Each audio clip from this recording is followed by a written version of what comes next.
buza amahirwe yo gukina finale ka tumve gatoya match nyene yeze utublage nitubura nabonye umuntu yanditse kuri stati ngo kufungwa kwa Kongo ngo kumefanya ngo Bwiza panatulia kama Kirindi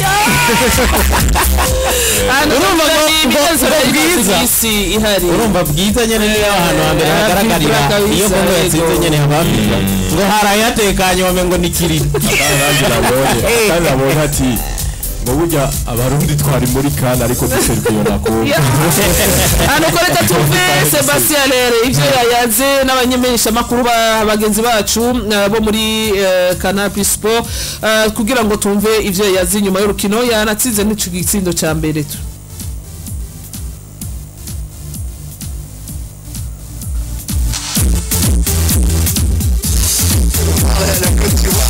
en finale de sa Coupe d'Afrique des Nations. Bien sûr, c'était un objectif.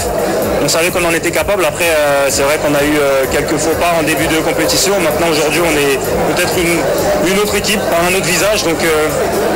à nous de le montrer jusqu'au bout. Justement, à l'image de votre équipe, de la Côte d'Ivoire, vous avez vécu une histoire personnelle mouvementée sur les dernières saisons. Là, voilà, il y a ce but, le premier but de la CAN, mais celui-là, il envoie quand même votre équipe en finale. C'est clair, il est important. Après, comme je disais avant le match, j'étais pas vraiment focalisé sur absolument marquer. Le plus important, c'était vraiment de soulager l'équipe, d'être là dans les bonnes situations, de pouvoir, oui, marquer ou bien faire marquer, mais en tout cas d'être vraiment d'être important pour l'équipe. Aujourd'hui, j'ai eu la chance de marquer grâce à tout le monde, donc c'est une belle chose. Merci beaucoup. nuko rero mwamuvise rero Sebastien ariko arabazwa ibibazo rero bya Liliane Gatun ati turabonye mubikoze nyuma y'ibihe bibi nkuko bagenzanje bakomeje kubivuga ati nijo ni finale tugiyemwo ya kane yacu ya 34 aramubaza ati waraciye mu bibazo bikomeye cyane by'amagara urabizi ko mu mwaka uheze yarahaswe guheba kariyere yiwe mupira ati nivyo kuvyerekeje we si ikintu gikomeye cyane ariko turashima cyane uyu byabaye ko tugiye muri kane tugiye muri finale na cyane mu rukino rwa nyuma bitari byoroshe kuronka qualification anibasa ko majambo Sebastien Rere yakoresheje kiki na majambo akomeye cyane ariko kandi nta namajambo ruvuga yo kwicisha bugufi ati ni kane yacu nivyo twabikoze ariko cyane sijeyo niraba ndiko ndarabara collectif ico tugeze ko kandi inyuma y'ibihe bibi cyane Côte d'Ivoire uburyo twatanguye no kandi ni ikintu ubona yuko navuga ni MS5 biraboneka yuko yoba aricaye n'abakinnyi akaganira nabo n'abakinnyi ubwabo nkuko nabibonye burya nubwo mu kapitene ari Frank Siga kapitene Max Alexander Sergio Oriahugo Sergio na Max Alexander nawe match ya mbere ariwe afata ijambo babwira ati mes chers amis turi muhira devant nos femmes nos enfants nos supporters bari ngaha bose nitwimaramaze ubona yuko icyo bari biyemeje cyarashatse gufara ariko baravuga ati twagize ibakwe turashobora guca kabisa aho gutera izuba kavuga ati turaciye ahantu hagoye ariko tuvyura umutwe niturapfa tuvyura umutwe dushire mu nguvu zacu zose ivyo rero byafashije nde MS5 aganira nabo bavuga ati urabonye nka match ya quart de finale reka dufite na weekend finale yicarice Frankis aricaritse Max Alexander bose akinisha abana aza kubinza deuxième mita abahaye instruction ababwira ati mweshaka rero mukaseroje ejo barabonye atanguje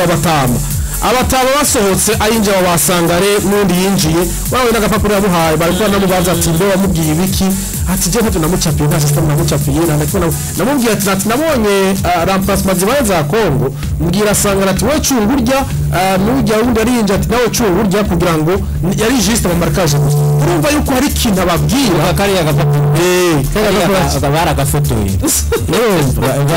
baragafotoye byari birimwo baragafotoye yari kamuha consigne yo kuguma hafi ya defense umva akine nka centre ya defense ahubwo ya mipira yakakinaduga na chakina marolance cyo ikintu cyiza uraje wa Sebastien Rere bavuga ati byari tugoye nyene agiye muri conference de presse ntatekerezwa kuvuga biriya nyene ariko gapapuro tuvuge turabe kuri MS5 nawe ico yaze kuri micro y'abagenzi bacu nyene Liliane Gatun hariya muri Canal Plus Sport.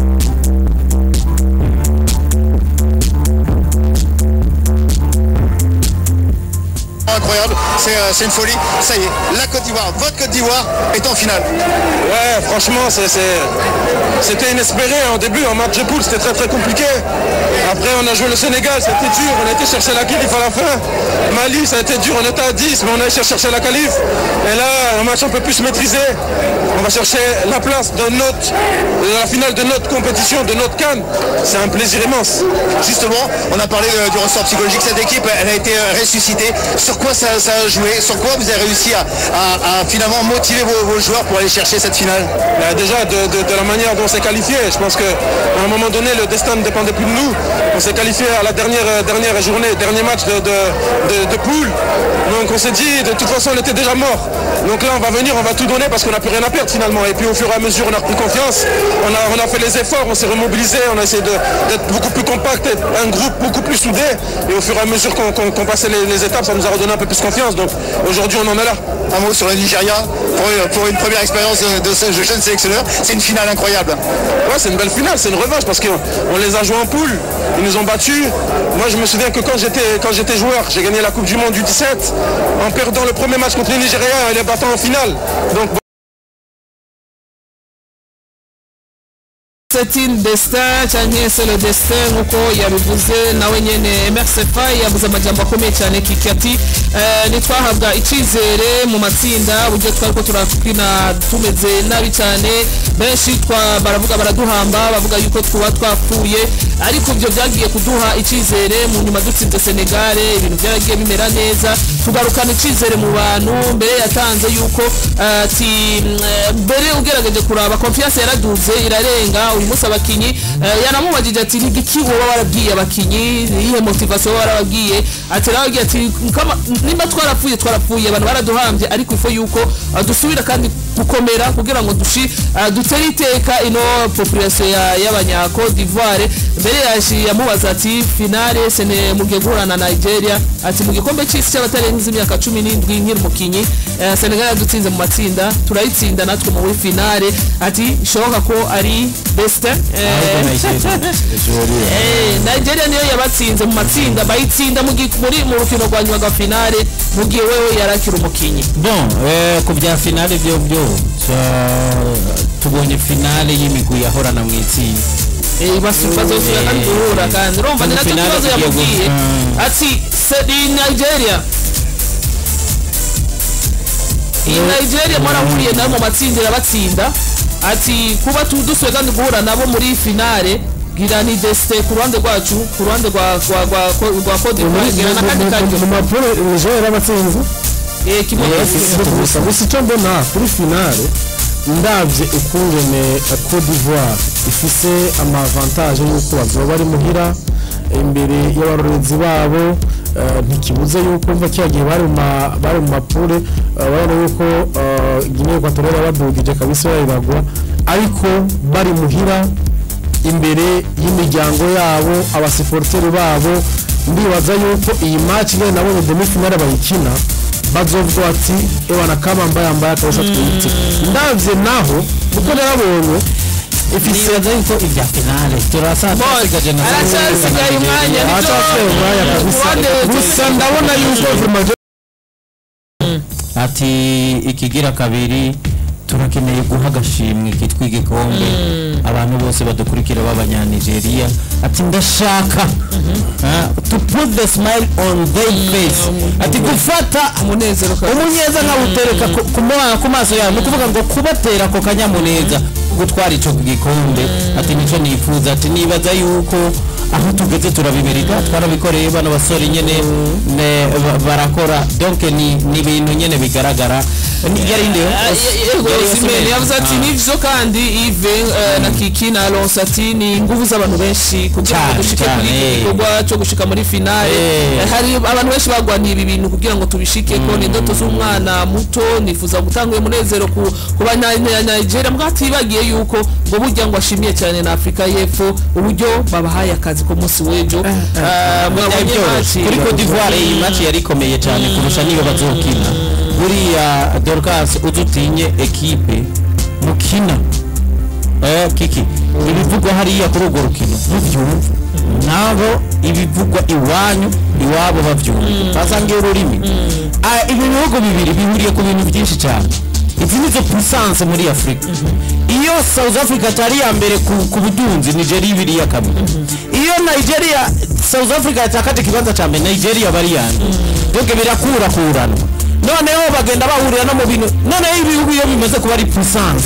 zibiri biba bigitse. Ikindi kintu hari abagira ico bahuriya ko byinshi kuko kubera ko ari ibihugu nyabifise iyo puissance buriya Dorcas abanyanigeria benshi kujya gukora business zabo South Africa general baye biroroshe hari na bimwe byantuzenye bimwe by'amaxenophobia twaratunga hari bihora bihera ku banyanigeria South Africa hari twebwe abanyamahanga bandi babaye bo mu bihugu bya kure bidushikira abanyanigeria barakozwe ko cyane kuko abanyanigeria usanga bafise abantu uzenya amashop manini donc iyo bagiye bakanabatera bagaturira ivyabo usanga babahombeje ibintu byinshi cyane kandi ibihugu bigize muri South Africa usanga ari abanyanigeria bamwe bateye imbere cyane kandi bibaye ibyamagendo cyane usanga bavugwa cyane donc ni ibihugu bigira aho bihuriye. Noneho kahise ugarutse no mu mupira w'amaguru mu bihumbi bibiri Nigeria ijya gukina finale na Cameroon bari bakuyemo South Africa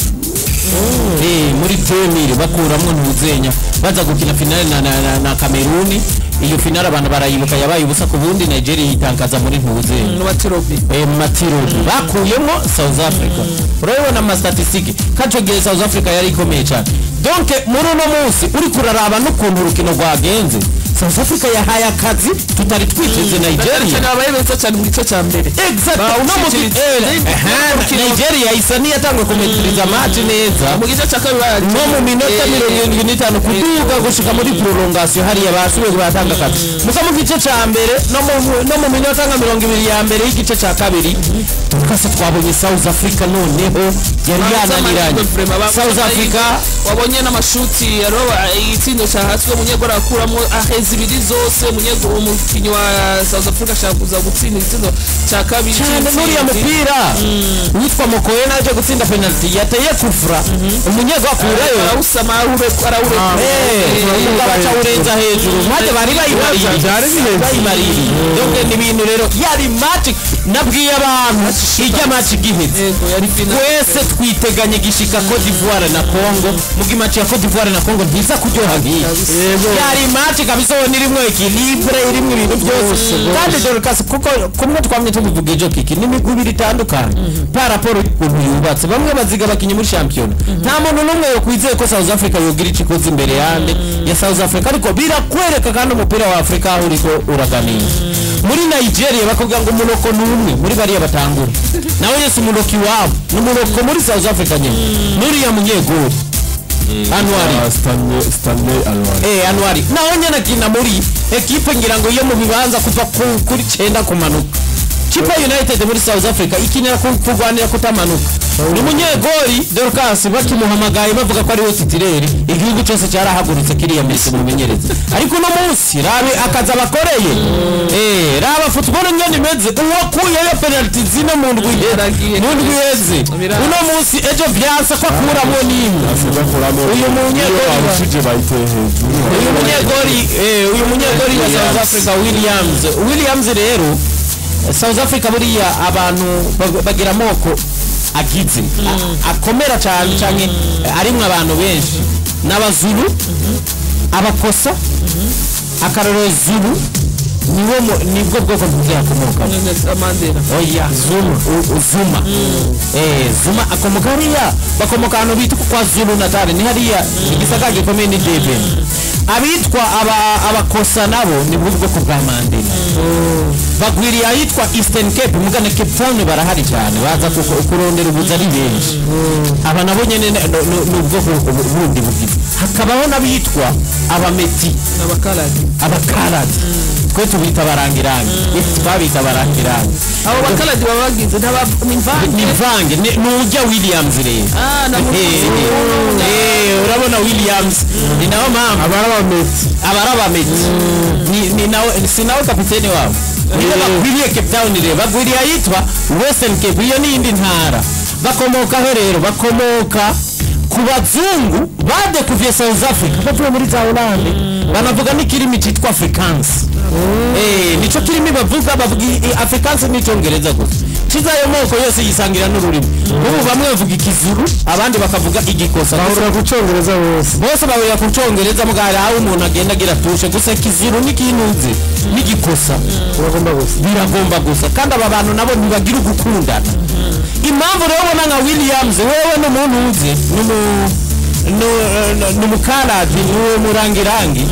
gusa bo wari ukuntu bo basa no kumengo bafatwa nk'abayitranga n'abasauza donatiri kuko bahabaye kuva sauza ngango kibade kuvere mu myaka ya kera 1700 n'abasangwa butaka kuko abazungu bicoge bavuye za Hollande barazungurutse Afrika bashika Cape Town basanga ni isi isa ni wabo ubundi Cape Town hari ukuntu naturellement isa umuntu akwibura yarasa arabona kwisawura by'ibisozi bimeze nk'ibintu bimeze nk'amadiyama naturellement biri hariya bashika bariyinstara barahaguma baranka kuhava bagwanye intambara zikomeye muri histoire za bari aba Chakazuru n'abaki donc baca barahakuri mu nyuma bakolonizwa n'abongeza nabo baraza bariya rero n'abasauza donatiri mugabama bafise urukoba hari ukuntu rero basa no kumengo nko mu bintu by'intwaro muri South Africa ntibaza ntibashaka gutwarwa n'umuntu ufite urukoba rwera w'umutungo muga n'abene gihugu sa muri kwa kuntu kuko kiyumva namwe ko abazuru n'abakosa hazamwo umuntu buriya Williams nko muri equipe biba byiza mu igitambara kuko wowe ngo n'umutrans ibi bintu mu bihugu bifisa yo ayo mano twavuga ayo macakubiri bire intervene kapitani wa Nigeria wabonye arinde umukonge nuriya muzungu nabo nibyo doke n'umuntu asa no kumengo yokoroherwa no kubuza ziriya partiti ameze nko kuba Marcus abazungu exactement ni bariya nyene ni benshi urabana nka Cape Town yo twabana nabo nibo bagwiriye Cape Town abantuze nibo bariya uriya murapera heruka gupfa yitwa AKA uribuka AKA uriya murapera mu South Africa umwe aheruka kuki niko ibyo muziki cyane wa wundi umwe aheruka kwitabira